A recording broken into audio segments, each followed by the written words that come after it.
सभी को जय मसीह की। आज का वचन है मत्ती की पुस्तक 7 अध्याय का 13 से 23 वचन। सकरा और चौड़ा मार्ग। सकेत फाटक से प्रवेश करो, क्योंकि चौड़ा है वह फाटक और सरल है वह मार्ग जो विनाश को पहुंचाता है, और बहुत से हैं जो उससे प्रवेश करते हैं।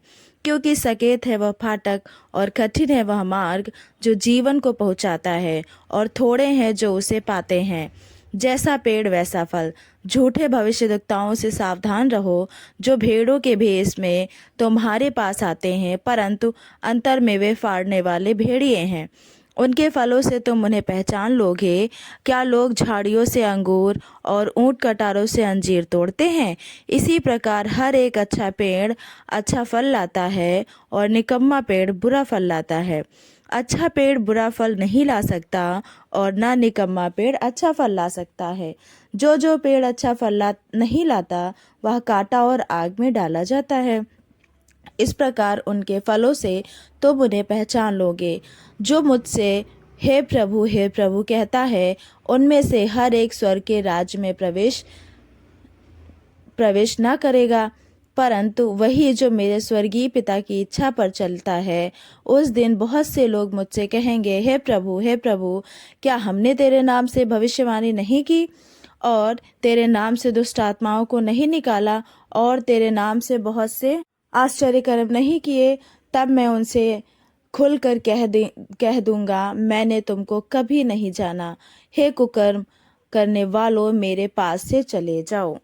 उत्पत्ति की पुस्तक 46 से 48। याकूब का सारे परिवार समेत मिस्र को जाना।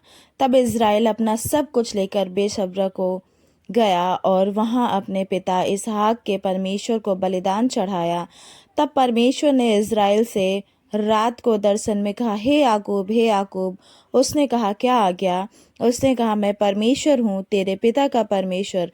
तो मिस्र में जाने से मत डर, क्योंकि मैं तुझसे वहाँ एक बड़ी जाति बनाऊंगा। मैं तेरे संग संग मिस्र को चलता हूँ, और मैं तुझे वहाँ से फिर निश्चय ले आऊँगा, और यूसुफ अपने हाथ से तेरी आंखों को बंद करेगा। तब याकूब बेसरबा से चला, और इज़राइल के पुत्र अपने पिता याकूब और अपने बाल बच्चों और स्त्रियों को उन गाड़ियों पर जो फिरौन ने उनके लिए आने को भेजी थी, चढ़ाकर चल पड़े। वे अपनी भेड़ बकरी, गाय बैल और कनान देश में अपने इकट्ठा किए हुए सारे धन को लेकर मिस्र में आए, और याकूब अपने बेटे बेटियों पोते पोतियों अर्थात अपने वंश भर को अपने संग मिस्र में ले आया। याकूब के साथ जो इजरायली अर्थात उनके बेटे पोते और मिस्र में आए थे, उनके नाम ये हैं। याकूब का जेठा रूबेन था, और रूबेन के पुत्र हनोक, पल्लू, हेशरोन और कर्मी थे। सिमोन के पुत्र यमूएल, यामीन, ओहद, याकीन, सोहर और एक कनानी स्त्री से जन्मा हुआ साउल भी था। लेवी के पुत्र गेसरोन, कहात और मरारी थे। यहूदा के एर, ओनान, सेला, पेरेस और जेरह नामक पुत्र हुए तो थे, पर एर और ओनान कनान देश में मर गए थे। और पेरेस के पुत्र हेस्रोन और हामूल थे। इस्साकार के पुत्र तोला, पुब्बा, योबोब और सिमरोन थे। जबूलून के पुत्र सेरेद, एलोन और यहलेल थे। लिया के पुत्र तो जो याकूब से पद्दनराम में उत्पन्न हुए थे, उनके बेटे पोते ये ही थे, और इनसे अधिक उसने उसके साथ एक बेटी दीना को भी जन्म दिया था। यहाँ तक तो याकूब के सब वंशावली 33 प्राणी थे। फिर गाद के पुत्र सियोन, हागी, सुनी, एजबोन, एरी, अरोदी और अरेली थे। आसेर के पुत्र इम्ना, इसवा, इसवी और बरिया थे, और उनकी बहन सेरह थी। और बरिया के पुत्र हेबेर और मलकीएल थे। जिल्पा, जिसे लाबान ने अपनी बेटी लिया को दिया था, उसके बेटे पोते आदि ये ही थे, और उसके द्वारा याकूब के 16 प्राणी उत्पन्न हुए। फिर याकूब की पत्नी राहेल के पुत्र यूसुफ और बिन्यामीन थे। और मिस्र देश में ओन के याजक पोती पेरा और बेटी आशनत से यूसुफ के ये पुत्र उत्पन्न हुए, अर्थात मनश्शे और एप्रैम। और बिन्यामीन के पुत्र बेला, बेकेर, असबेल, गेरा, नामान, एही, रोस, पुम्मीम, हुप्पीम और आर्दे थे। राहेल के पुत्र जो याकूब से उत्पन्न हुए, उनके ये ही पुत्र थे। उसके ये सब पोते पोतियाँ 14 प्राणी थे। फिर दान का पुत्र हुसीम था, और नप्ताली के पुत्र यहसेल, गूनी, सेसेर और सिल्लेम थे। बिल्हा जिससे लाबान ने अपनी बेटी राहेल को दिया, और उसके बेटे पोते ये ही हैं। उसके द्वारा याकूब के वंश में 7 प्राणी हुए। याकूब के निज वंश को जो प्राणी मिस्र में आए थे, उसकी बहुओं को छोड़ सब मिलकर 66 प्राणी हुए। और यूसुफ के पुत्र जो मिस्र में उससे उत्पन्न हुए, वे 2 प्राणी थे। इस प्रकार याकूब के घराने के जो प्राणी मिस्र में आए थे, वे सब मिलकर 70 हुए। याकूब और उसका परिवार मिस्र में। फिर उसने यहूदा को अपने आगे यूसुफ के पास भेज दिया, और वह उसको गोसेन का मार्ग दिखाए। और वे गोसेन देश में आए। तब यूसुफ अपना रथ जुतवा कर अपने पिता इज़राइल से भेंट करने के लिए गोसेन देश को गया, और उससे भेंट करके उसके गले से लिपटा, और बहुत देर तक उसके गले से लिपटा हुआ रोता रहा। तब इज़राइल ने यूसुफ से कहा, मैं अब मरने से भी प्रसन्न हूँ, क्योंकि तुझे जीवित पाया और तेरा मुंह देख लिया। तब यूसुफ ने अपने भाइयों से और अपने पिता के घराने से कहा, मैं जाकर फिरौन को यह कहकर समाचार दूंगा, मेरे भाई और मेरा पिता का सारा घराने के लोग जो कनान देश में रहते थे, वे मेरे पास आ गए हैं, और वे लोग चरवाहे हैं, क्योंकि वे पशुओं को पालते आए हैं। इसलिए वे अपनी भेड़ बकरी, गाय बैल और जो कुछ उनका है सब ले आए हैं। जब फिरौन तुमको बुला के पूछे, तुम्हारा उद्यम क्या है, तब यह कहना, तेरे दास लड़कपन से लेकर आज तक पशुओं को पालते आए हैं, वरन हमारे पुरखा भी ऐसा ही करते थे। इससे तुम गोसेन देश में रहने पाओगे, क्योंकि सब चरवाहों से मिस्री लोग घृणा करते हैं। तब यूसुफ ने फिरौन के पास जाकर यह समाचार दिया, मेरा पिता और मेरे भाई और उनकी भेड़ बकरियां, गाय बैल और जो कुछ उनका है सब कनान देश से आ गया है, और अभी तो वे गोसेन देश में हैं।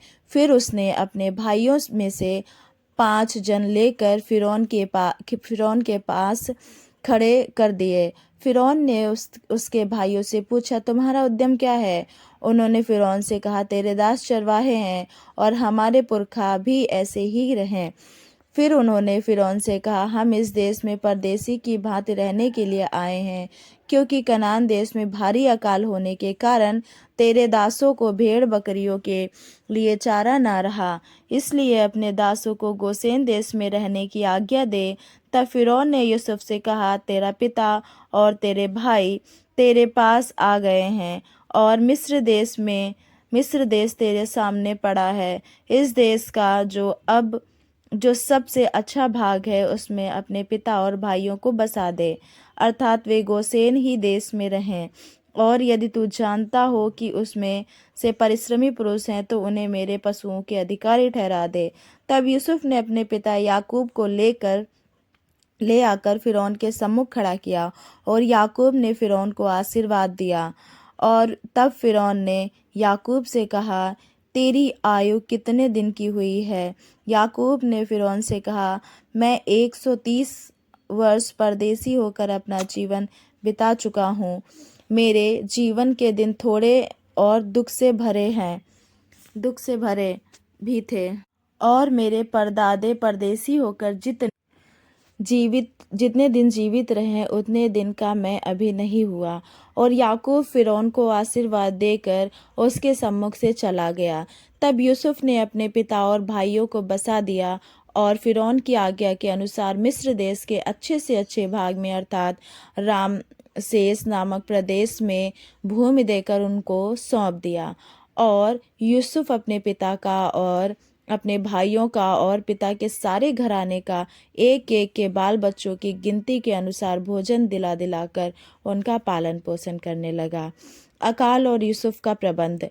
उस सारे देश में खाने को कुछ न रहा, क्योंकि अकाल बहुत भारी था, और अकाल के कारण मिस्र और कनान दोनों देश त्रस्त हो गए, और जितना रुपया मिस्र और कनान देश में था सबको यूसुफ ने उस अन्न के बदले जो उनके निवासी मोल लेते थे इकट्ठा करके फिरौन के भवन में पहुंचा दिया। जब मिस्र और कनान देश का रुपया समाप्त हो गया तब सब मिस्री यूसुफ के पास आकर कहने लगे, हमको भोजन वस्तु दे, क्या हम रुपए के ना रहने से तेरे रहते हुए मर जाएं? यूसुफ ने कहा, यदि रुपए ना हो तो अपने पशु दे दो और मैं उनके बदले तुम्हें खाने को दूंगा। तब वे अपने पशु यूसुफ के पास ले आए और यूसुफ उनको घोड़ों, भेड़ बकरियों, गाय बैलों और गदहों के बदले खाने को देने लगा। उस वर्ष में वह सब जाति के पशुओं के बदले भोजन देकर उनका पालन पोषण करता रहा। वह वर्ष तो यूं कट गया।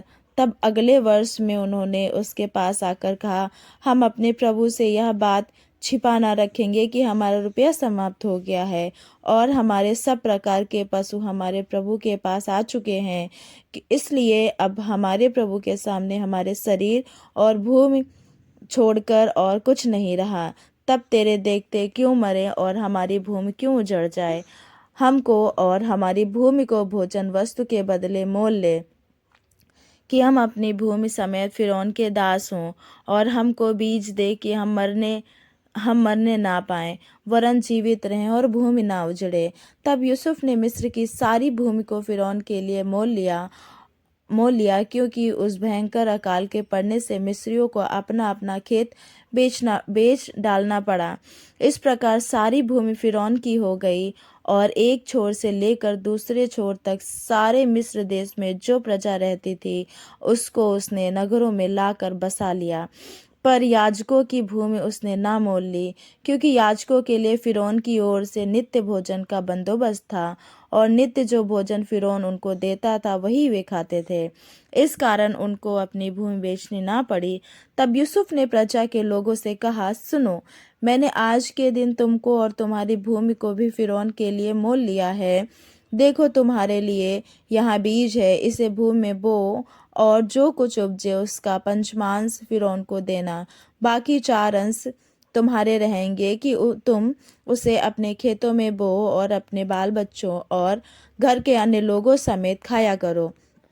उन्होंने कहा, तूने हमको बचा लिया है, हमारे प्रभु के अनुग्रह की दृष्टि हम पर बनी रही है और हम फिरौन के दास होकर रहेंगे। इस प्रकार यूसुफ ने मिस्र की भूमि के विषय में ऐसा नियम ठहराया जो आज के दिन तक चला आता है कि पंचमांश फिरौन को मिला करे।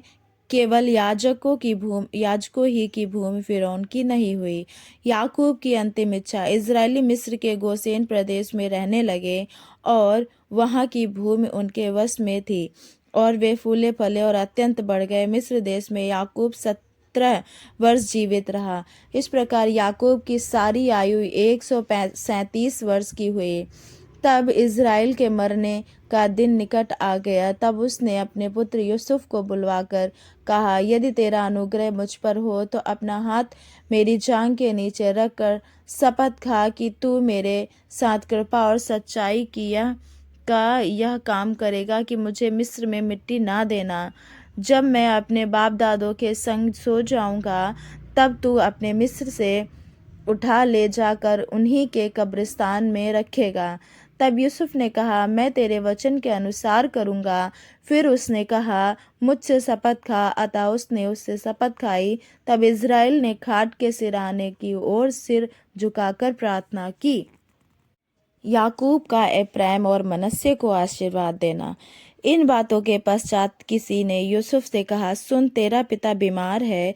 तब वह मनश्शे और एप्रैम नामक अपने दोनों पुत्रों को संग लेकर उसके पास चला, और किसी ने याकूब को बता दिया, तेरा पुत्र यूसुफ और तेरे पास आ रहा है। तब इज़राइल अपने को संभाल कर खाट पर बैठ गया, और याकूब ने यूसुफ से कहा, सर्वशक्तिमान ईश्वर ने कनान देश के लूज नगर के पास मुझे दर्शन देकर आशीष दी और कहा, सुन, मैं तुझे फलवंत करके बढ़ाऊंगा और तुझे राज्य की मंडली का मूल बनाऊंगा, और तेरे पश्चात तेरे वंश को यह देश दूंगा, जिससे कि वह सदा तक उसकी निज भूमि बनी रहे, और अब तेरे दोनों पुत्र जो मिस्र में मेरे आने से पहले उत्पन्न हुए वे मेरे ही ठहरेंगे, अर्थात जिस रीति से रूबेन और सिमोन मेरे हैं उसी रीति से एप्रैम और मनश्शे भी मेरे ठहरेंगे। और उनके पश्चात तेरे जो संतान उत्पन्न हो वह तेरे तो ठहरेंगे, परंतु बंटवारे के समय वे अपने भाइयों ही के वंश में गिने जाएंगे। जब मैं पद्दनराम से आता था तब एप्राता पहुँचने से थोड़ी ही दूर पहले राहेल कनान देश में मार्ग में मेरे सामने मर गई, और मैंने उसे वही अर्थात एप्राता जो बैतलहम भी कहलाता है उसी के मार्ग में मिट्टी दी। तब इज़राइल को यूसुफ के पुत्र देख पड़े और उसने कहा, ये कौन है? यूसुफ ने अपने पिता से कहा, ये मेरे पुत्र हैं जो परमेश्वर ने मुझे यहाँ दिया है। उसने कहा, उनको मेरे पास ले आ कि मैं उन्हें आशीर्वाद दूं। इज़राइल की आंखें बुढ़ापे के कारण धुंधली हो गई थी, यहाँ तक कि उसे कम सूझता था। तब यूसुफ उन्हें उनके पास ले गया और उसने उन्हें चूमकर गले लगा लिया।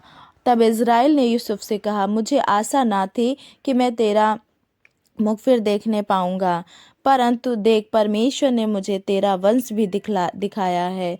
तब यूसुफ ने उन्हें अपने घुटनों के बीच से हटाकर और अपने मुंह के बल भूमि पर गिर के दंडवत की।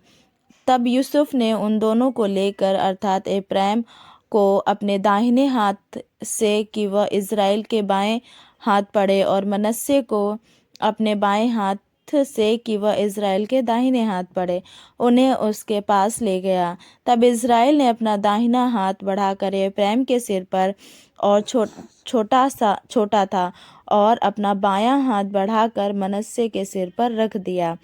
उसने जानबूझकर ऐसा नहीं किया नहीं, जो तो जेठा मनश्शे ही था। फिर उससे यूसुफ को आशीर्वाद देकर कहा, परमेश्वर जिसके सम्मुख मेरे बाप दादे अब्राहम और इसहाक चले, वही परमेश्वर मेरे जन्म से लेकर आज के दिन तक मेरा चरवाहा बना है, और वही दूत मुझे सारी बुराई से छुड़ाता आया है, वही अब इन लड़कों को आशीष दे, और ये मेरे और मेरे बाप दादे अब्राहम और इसहाक के कहलाएं, और पृथ्वी में बहुतायत से बढ़ें। तब यूसुफ ने देखा कि मेरे पिता ने अपना दाहिना हाथ एप्रैम के सिर पर रखा है। तब यह बात उसको बुरी लगी, इसलिए उसने अपने पिता का हाथ इस विचार से पकड़ लिया कि एप्रैम के सिर पर से उठाकर मनश्शे के सिर पर रख दे। और यूसुफ ने अपने पिता से कहा, हे पिता, ऐसा नहीं, क्योंकि जेठा यही है, अपना दाहिना हाथ इसके सिर पर रख। और उसके पिता ने कहा, नहीं, सुन हे मेरे पुत्र, मैं इस बात को भली भांति जानता हूँ, यद्यपि इससे भी मनुष्यों की एक मंडली उत्पन्न होगी और वह भी महान हो जाएगा, तो भी इसका छोटा भाई इससे अधिक महान हो जाएगा, और उसके वंश से बहुत सी जातियां निकलेंगी। फिर उसने उसी दिन यह कहकर उनको आशीर्वाद दिया, इज़राइली लोग तेरा नाम ले लेकर ऐसा आशीर्वाद दिया करेंगे, परमेश्वर तुझे एप्रैम और मनश्शे के समान बना दे।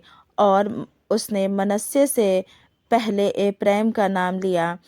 तब इज़राइल ने यूसुफ से कहा, देख, मैं तो मरने पर हूँ, परंतु परमेश्वर तुम लोगों के संग रहेगा और तुमको तुम्हारे पितरों के देश में फिर पहुँचा देगा, और मैं तुझको तेरे भाइयों से अधिक भूमि का एक भाग देता हूँ, जिसको मैंने एमोरियों के हाथ से अपनी तलवार और धनुष के बल से ले लिया था। नए नियम की पुस्तक मत्ती की पुस्तक 13 अध्याय। बीज बोने वाले का दृष्टांत। उसी दिन यीशु घर से निकलकर झील के किनारे जा बैठा, और उसके पास ऐसी बड़ी भीड़ इकट्ठी हुई कि वह नाव पर चढ़ गया, और सारी भीड़ किनारे पर खड़ी रही, और उसने उनसे दृष्टांतों में बहुत सी बातें कही। एक बोने वाला बीज बोने निकला। बोते समय कुछ बीज मार्ग के किनारे गिरे, और पक्षियों ने आकर उन्हें चुग लिया, और कुछ बीज पथरीली भूमि पर गिरे, जहाँ उन्हें बहुत मिट्टी ना मिली, और गहरी मिट्टी ना मिलने के कारण वे जल्द उग आए। पर सूरज निकलने पर वे जल गए और जड़ न पकड़ने से सूख गए। कुछ बीज झाड़ियों में गिरे और झाड़ियों ने बढ़कर उन्हें दबा डाला। पर कुछ बीज अच्छी भूमि पर गिरे और फल लाए, कोई 100 गुना, कोई 60 गुना और कोई 30 गुना। जिसके कान हो वह सुन ले। दृष्टांतों का उद्देश्य। चेलों ने पास आकर उनसे कहा, तू लोगों से दृष्टांतों में क्यों बातें करता है? उसने उत्तर दिया, तुमको स्वर्ग के राज्य के भेदों की समझ दी गई है, पर उनको नहीं, क्योंकि जिसके पास है उसे दिया जाएगा और उसके पास बहुत हो जाएगा। पर जिसके पास कुछ नहीं है, उससे जो कुछ उसके पास है वह भी ले लिया जाएगा। मैं उनसे दृष्टांतों में इसलिए बातें करता हूँ कि वे देखते हुए नहीं देखते और सुनते हुए नहीं सुनते और नहीं समझते। उनके विषय में यशायाह की यह भविष्यवाणी पूरी होती है, तुम कानों से तो सुनोगे पर समझोगे नहीं, और आँखों से तो देखोगे पर तुम्हें ना सूझेगा। क्योंकि इन लोगों का मन तो मोटा हो गया और वे कानों से ऊंचा सुनते हैं और उन्होंने अपनी आँखें मूंद ली हैं। कहीं ऐसा ना हो कि वे आँखों से देखें और कानों से सुने और मन से समझें और फिर जाएं और उन्हें चंगा करूं। पर धन्य है तुम्हारी आंखें कि वे देखती हैं और तुम्हारे कान कि वे सुनते हैं। क्योंकि मैं तुमसे सच कहता हूँ कि बहुत से भविष्यद्वक्ताओं ने और धर्मियों ने चाहा कि वे बातें तुम जो देखते हो देखें पर ना देखी, और जो बातें तुम सुनते हो सुने पर ना सुनी। बीज बोने वाले दृष्टांत की व्याख्या। अब तुम बीज बोने वाले के दृष्टांत का सुनो। जो कोई राज्य का वचन सुनकर नहीं समझता, उसके मन में जो कुछ बोया गया था उसे वह दुष्ट आकर छीन ले जाता है। यह वही है जो मार्ग के किनारे बोया गया था। और जो पथरीली भूमि पर बोया गया वह यह है जो वचन सुनकर तुरंत आनंद के साथ मान लेता है, पर अपने में जड़ ना रखने के कारण वह थोड़े ही दिन का है। और जब वचन के कारण क्लेश या उपद्रव होता है तो तुरंत ठोकर खाता है। जो झाड़ियों में बोया गया वह यह है जो वचन को सुनता है, पर संसार की चिंता और धन का धोखा वचन को दबाता है और वह फल नहीं लाता। और जो अच्छी भूमि में बोया गया वह यह है जो वचन को सुनकर समझता और फल लाता है, कोई 100 गुना, कोई 60 गुना और कोई 30 गुना। जंगली बीज का दृष्टांत। यीशु ने उन्हें एक और दृष्टांत दिया, स्वर्ग का राज्य उस मनुष्य के समान है जिसने अपने खेत में अच्छा बीज बोया। जब लोग सो रहे थे तब उसका शत्रु आकर गेहूं के बीच जंगली बीज बोकर चला गया। जब अंकुर निकले और बालें लगी तो जंगली दाने के पौधे भी दिखाई दिए। इस पर गृहस्थ के दासों ने आकर उससे कहा, हे स्वामी, क्या तूने अपने खेत में अच्छा बीज ना बोया था? फिर जंगली दाने के पौधे उसमें कहाँ से आए हैं? उसने उनसे कहा, यह किसी शत्रु का काम है। दासों ने उससे कहा, क्या तेरी इच्छा है कि हम जाकर उनको बटोर लें? उसने कहा, नहीं, ऐसा ना हो कि जंगली दाने के पौधे बटोरते हुए तुम उनके साथ गेहूं भी उखाड़ लो। कटनी तक दोनों को एक साथ बढ़ने दो, और कटनी के समय मैं काटने वालों से कहूँगा कि पहले जंगली दाने के पौधे बटोर कर जलाने के लिए उनके गट्ठे बांध लो, और गेहूं को मेरे खत्ते में इकट्ठा करो। आमीन। परमेश्वर का वचन पढ़े सुने जाने पर आशीष हो। सभी को जय मसीह की।